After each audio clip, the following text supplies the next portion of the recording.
Hey guys, welcome back to markdillon.xxx. First of all, greetings from my home, away from home, away from home. Um, I'm glad you guys are back for another visit. I have to tell you, thank you so much. I've been getting some pretty amazing numbers from my webmaster lately. Lots of visits, lots of time on each visit spent looking through the blog and all that kind of stuff. So I really appreciate you guys taking the time to hang out on my site. So I've got just two questions tonight.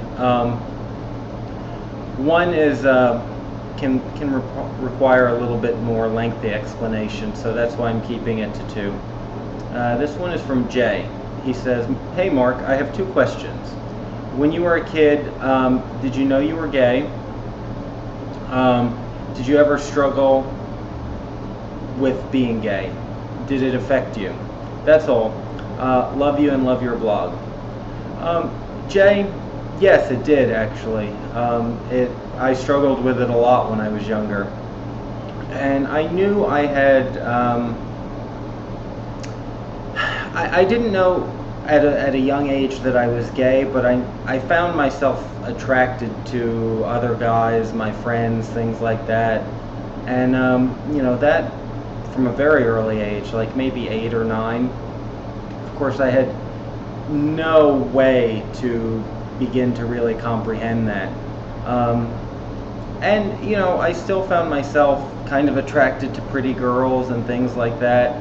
To this day, I'm not sure if it was me being really attracted to them, or just because that's what the other guys that I was around were doing. Even in elementary school, flirting with the little girls, middle school, high school. I feel like because I was so self-conscious about it, and I was very, I didn't know if it was right or okay, and I didn't have anybody to really talk to about it. It made me really introverted. It made me very shy. I mean, really shy. To this day, when people meet me in person, they're actually very surprised by how quiet and reserved I am. And I've said several times I'm far more talkative on formats like this than I am in person. And that's just a little bit of lingering. Oh, excuse me, my back is sore. A little bit of lingering shyness from when I was young. I was always worried that if I got too close with someone, or I interacted with them too much, they would figure out that I, liked boys, or that I was gay, or whatever you want to call it. And then as I got older, probably towards the end of middle school, beginning of high school, I pretty much knew I was gay. I tried my best to cover it up and, go through the motions and pretend to be interested in girls and all that kind of stuff. But, it took me a long time to get comfortable with it. Not until my really mid to late 20s did I start to realize that it was okay to be the way I am, and I also realized that being closeted was affecting my relationship with my boyfriend at the time. And I mean, we had dated for several years. I would never meet his parents. I would never meet his family. A lot of his friends. It was basically he would do his thing, I would do my thing, come home at night and go to sleep together, wake up in the morning, say goodbye, and go our separate ways again. All because I was so paranoid about somebody finding out I was gay. And that actually is what a big reason that relationship ended. And I think that actually motivated me into this. It pushed me into a transitional phase where I realized, like, being ashamed of myself was affecting a lot of people that I had become very close to and had grown to love, and my ex-boyfriend in particular. And so then I did start to, slowly come to terms with it and start meeting people. And that's actually, in a weird way, kind of what led me into this particular industry. Is it was something I had always been curious about, and I never thought I would have had the guts to do it. And I just kind of thought, wow, wouldn't that be like an amazing adventure, just to go out to California or New York, and cities that are very tolerant of gay guys and all of. And I just thought it would be like this really cool thing to do just once or twice. And it ended up being something that happened over and over again. But these last 2.5 or 3 years have been so incredibly helpful in me coming to terms with myself and realizing that there's an entire world of people out there who do accept me for who I am, and who value me for what's inside and what I am, and not me trying to aspire to be what they want me to be. And that's really a great feeling. So I did struggle with it a lot, and it's something that only in the past, I would say, 3 years or so, that I've really come to terms with. And it just goes to show you, though, that if that's something you're struggling with, and anybody who's watching this, you really have no idea how much better your life can get in just a few months or a few years. When you're feeling the pressure of being closeted, it seems like that's going to be a perpetual way of life, that it'll never get better, and you're just constantly worried and looking over your shoulder and worried, oh my God, what if somebody sees me with this guy, or what if somebody outs me? And that's a really sad way to live.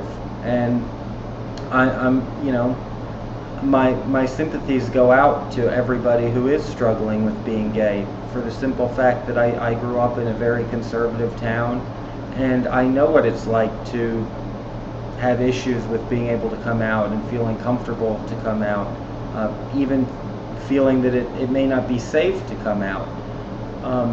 Sometimes I think I think it's fabulous to be proud of who you are, and I think it's great that there's guys who live in parts of the country where they can come out and at a young age, and there's no problems, and it's just like this kind of fairy tale coming out where everybody's accepting and all of that. But I and sometimes those guys are fairly intolerant of guys who remain in the closet, and I'm not intolerant at all. I understand why so many people can have issues with coming to terms with their sexuality, and for each person it has to happen on their own time schedule. I think everybody needs to come to terms with their sexuality and all of that when they're ready to, and when they're in a position in their life when they can do that. Because for every wonderful coming out story that somebody did when they're 14 or 15 or 16 years old, there's people who do the exact same things, and their families disown them, and they end up on the streets and all of that. So I don't know if that's something you're having an issue with, but hopefully my answer will give you some insight as to how it affected me.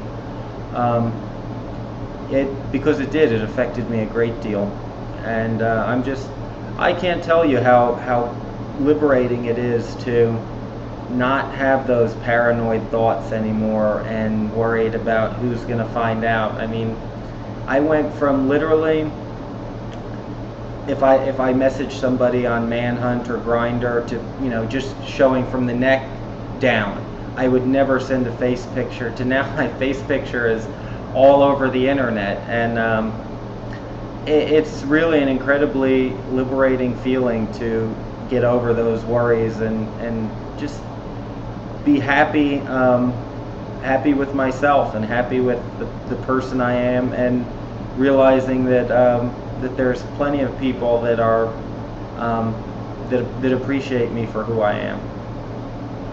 So hopefully, I don't know whatever things you're going through, but hopefully you're you're doing well, and if you are struggling, just remember, things get better with time. And thank you very much. I'm glad you love the blog. I really enjoy getting to do these things. I love interacting with all you guys. It's a lot of fun. All right, next question is from Joe. Joe says, Mark, in a previous video, you mentioned the laser hair remover that you use from home. What was the brand? How well did it work? Does it only cover a certain area? Joe, it's not a laser hair removal that I do at home.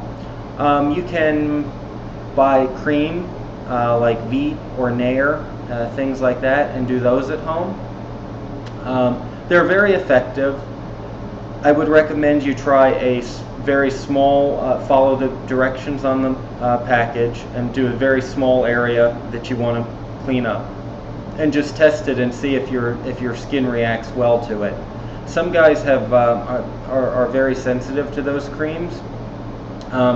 It's never affected my skin at all. I use it on my chest, I use it on my arms, my stomach, my balls, my pubes, whatever I want to be smooth, my legs, and I never have any reaction from it whatsoever.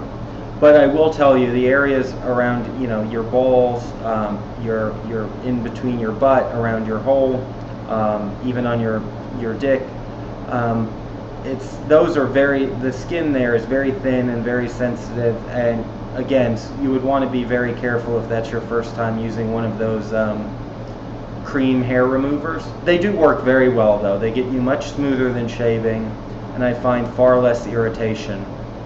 And also another thing, what I find that you can do to help prevent those red ingrown hairs and all of that stuff when you shave, or whether you use the cream, is as soon as you finish shaving, or as soon as you finish rinsing that cream off, dry your skin thoroughly, let it dry for about 5 or 10 minutes, and then just take a very cheap benzoyl peroxide acne treatment that you get over the counter at Walgreens or whatever, and just rub it gently and lightly over the area of the skin you shave, and it'll keep you from getting those little infected hair follicles. I do that whenever I use the cream or a razor, which I don't use the razor often, but I'll do the benzoyl peroxide thing probably about the first 3 days after I've done that, because that's usually when the hair follicle will get infected, when it starts to grow back in and you get all those little red bumps. So as long as you just keep it clean and rub a little bit of the benzoyl peroxide acne cream on the area that you've done, it should keep you from getting all red and stubbly. As far as the laser hair removal, that's actually my favorite. I did that on my butt because I like my butt and my crack and everything smooth. It works wonderful. It lasts about 6 months. It's more permanent the more frequent you do the treatments, but if you just do one treatment, I stay smooth for about 6 months. They do have laser hair removal things that you can do at home, but I would advise you to go to your dermatologist and let them do it with the large laser. The ones you can get for home use are so tiny, it would just take you forever and a day to do a small area. Even at the dermatologist office, where they use a laser with the head with a diameter about maybe that big, it still takes them a good 30 or 40 minutes to do just my butt cheeks. So imagine trying to do that with a really tiny little home thing. It won't generate enough power, and it's not a large enough surface area to do it quickly. So I would just consult your dermatologist, get a couple different price quotes. In some areas it's very cheap. In New York, where I am now, where I get most of that stuff done, anything cosmetic I get done here in New York. It's very expensive, but when I've priced it out in Mississippi, it's very cheap, especially the hair removal. I don't know what area you're in, Joe, but you may find that you can get it done really cheap, and it's certainly worth it if you're tired of shaving and all of that. In the meantime, I would recommend the Nair or the Veet. They're very effective. You'll be nice and smooth and less irritated than shaving. Well, guys, it is wow, 1:18 here in Manhattan. Long day of traveling. I just got in from Mississippi. I had a wonderful visit with my sister for a week and her kids and her husband. Now I'm here in the Big Apple for a month. I think I may stay 6 weeks though. I love this city. I got in, as you can tell, I'm in my tank top, my gym wear. Just got back from the gym.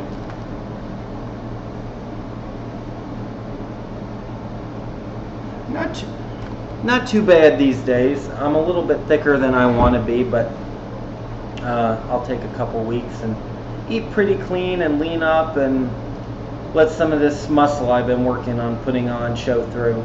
So I want to thank you guys again for visiting markdillon.xxx. It's a pleasure to get to talk to you. I hope you'll send me some more questions, and good night from the Big Apple.